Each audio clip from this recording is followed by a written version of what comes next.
ಚಿಗದ್ ಬಂದಿದ್ದ ಬಿದ್ದಿದ್ದು ಅಪ್ಪ ನಂಗೆ ಯಾಕೋ ಬಹಳ ತ್ರಾಸ ಆಗಕತ್ತಪ್ಪ. ನೋಡಿ ಬಾಳ ಕೆಟ್ಟ ತ್ರಾಸ ಆಗಕತ್ತದ ಅಂತ ಮಾಡಲ್ಲ ಗಣಂದರಿ ಕೆಲಸ ತ್ರಾಸ ಅಲ್ಲಾರ್ದ ಏನ್ ಮಾಡಿ ದೂರಿರೋ ನಿಮ್ಮ ಅವ್ನ ಕೌಜ್ಗ ಮಂದಿ ಕುಡಿಸ್ತೀನಿ ಬ್ರೇಕ್ ಮಾಡಕ್ ಬಂದ ಸಾಹಸಕ್ಕೆ ಕೈ ಹಾಕ್ಬೇಡಪ್ಪ ಬಾಳ ತ್ರಾಸ ಆಗ್ಯದವ ಒಂದ್ ಕೆಲಸ ಮಾಡಿ ಇನ್ನೊಂದ್ಸಲ ಈ ಬುಡ್ಬುಡಿಕೆ ಕಡೆ ಭವಿಷ್ಯ ಬುಡ್ಬುಡಿಕೆ ಮುಟ್ಟು ಮುಟ್ಟು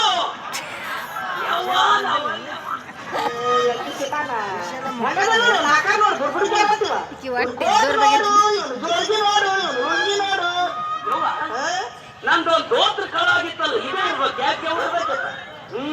ಎಲ್ಲ ಕಡೆ ಕಲಿ ಬಿದ್ದಲ್ಲ ನಿಂದು ಅನಿದು ನಂದಲ್ಲ ರಾಮಪುಂಡ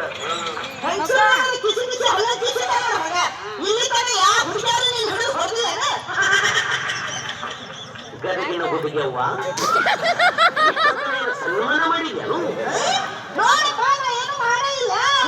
ನೀನು ಮಾಡಿಲ್ಲ ಎಲ್ಲ ನಾನ ಮಾಡ್ಕೊಡಿ ನಾನು ಮಾತಾಡ್ತೀನಿ ಇದುವರೆಗೂ ನನ್ನ ಮಗ ಯಾರಿಗೂ ಬರೇ ಕೈಲಿ ಫಾಸ್ಟ್ ಅಂತ ಬರ್ಲಿಲ್ಲ ಮಗನೇ ಅತಿ ಬರೇ ಕೈಲಿ ಬರೆಯಂಗಿಲ್ಲ ನಮ್ಮ ಮುಟ್ಟುವ ನಮಗೆ ಇಕ್ಕರು ಈ ಸಲ ನೀನು ಹೋಗ್ಲಿ ಅಂತ ಸುಮ್ಮನೆ ಬಿಟ್ಟಿನಿ ಇನ್ನೊಮ್ಮೆ ಬೆಟ್ಟಾಗೋ ನಿನ್ನವನು ನಿನ್ನ ಜೊತೆ ಅಳಿಸ್ರು ಬಾ ಹುಡ್ಕೊಂಡು